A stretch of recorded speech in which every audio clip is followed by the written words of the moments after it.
आखिर क्या कारण है कि इतनी हत्याएं हो रही हैं शादी के बाद, वो भी बाकायदा साजिश करके मारा जा रहा है। पूरे समाज को आखिर क्या संदेश जा रहा है, इसकी पीछे का कारण क्या, आइए जानते हैं। नमस्कार दोस्तों, मैं बात कर रहा हूँ इंदौर के मामले की। अभी मेरठ के मुस्कान का मामला हल्का भी नहीं हुआ था कि इंदौर का मामला सामने आ गया। पूरे समाज में एक डर सा माहौल बना है कि ऐसे खबरों को लेकर जिसमें पत्नी अपने पति की कातिल बन रही है। क्या कारण है? आखिर ये 7 जन्मों का रिश्ता एक जन्म भी नहीं चल पा रहा, क्योंकि शादी का रस्म होता है पति पत्नी के 7 जन्मों का। क्या इसे ही कलयुग कहा गया है? हम सब ने देखा कि मेरठ की मुस्कान ने अपने प्रेमी के साथ मिलकर अपने पति को मार डाला और नीले ड्रम में भर दी। और आज इंदौर का मामला सामने आ गया। सोनम ने अपने प्रेमी के साथ मिलकर अपने पति राजा रघुवंशी की निर्मम हत्या कर डाली। आखिर ये रिश्ता क्या कहलाता? महिलाएं रिश्तों को निभाने के बजाय उसे खत्म करने पे ज्यादा जोर दे रही। आखिर क्यों रिश्तों में इतना तनाव बढ़ गया है कि बात मौत पर जा रुक रही है? कुछ लोगों का ये भी कहना है कि जबरन शादी कराने का ये अंजाम है कि ऐसी वारदात देखने को मिल रही है। लड़कियों की फीलिंग्स को नहीं समझा जा रहा है और इसी चक्कर में ये हरकत हो रही है। कुछ लोगों का कहना है कि माँ बाप को भी अब सोच समझकर फैसला लेना चाहिए, खासकर शादी का।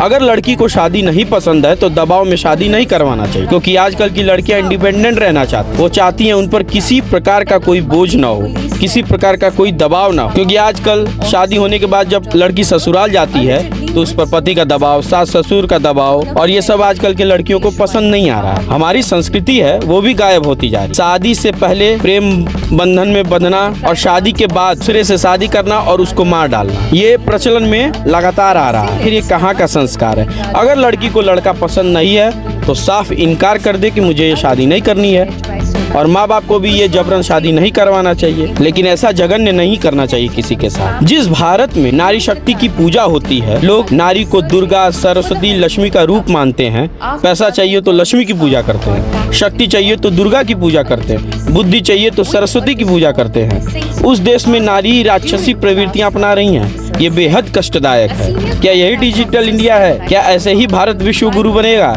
इस पर विचार करने की आवश्यकता। आज के दौर में हम जितना एडवांस होते जा रहे हैं उतना ही मतलबी होते जा रहे हैं। हमें सिर्फ अपनी चिंता है, ना कि दूसरों की। ये भारत की संस्कृति के बिल्कुल प्रतिकूल है। आप ये भी कह सकते हैं कि ये माँ बाप के बच्चों को संस्कार न देने का असर है, उनकी परवरिश में कमी है, तभी ऐसे औलादें ऐसी हरकत कर रही हैं। शादी कोई गुड्डे गुड़ियों का खेल नहीं है कि जब चाहा अपनाया, जब चाहा त्याग दिया। हमारे पुराणों में लिखा है शादी 7 जन्मों का बंधन है। इसे गहराई से समझना चाहिए। मेरा मानना है कि माँ बाप अपने बच्चों को उनके बचपन से ही ऐसी शिक्षा देनी चाहिए ताकि आगे चलकर उन शिक्षाओं का उन पर असर रहे। आप अपने बच्चों को शिक्षा के साथ साथ गीता, पुराण का अध्ययन कराइए, उपनिषद का ज्ञान दीजिए। उन्हें फिल्मों से दूर रखिए, गंदे आचरणों से दूर रखिए। मोबाइल जितना कम हो सके उतना इस्तेमाल करना सिखाइए, तभी जाकर जीवन में कुछ सफलताएं प्राप्त होंगी। अन्यथा आए दिन यही परिणाम देखने को मिलेगा। आज के दौर में मोबाइल ही सभी दुखों का कारण बनता जा रहा है और मोबाइल के बिना कोई रह भी नहीं पा रहा है। रील्स चल गए हैं जो पूरे युवाओं को बर्बाद करने में लगे हैं। यही तो है पश्चिम की सभ्यता,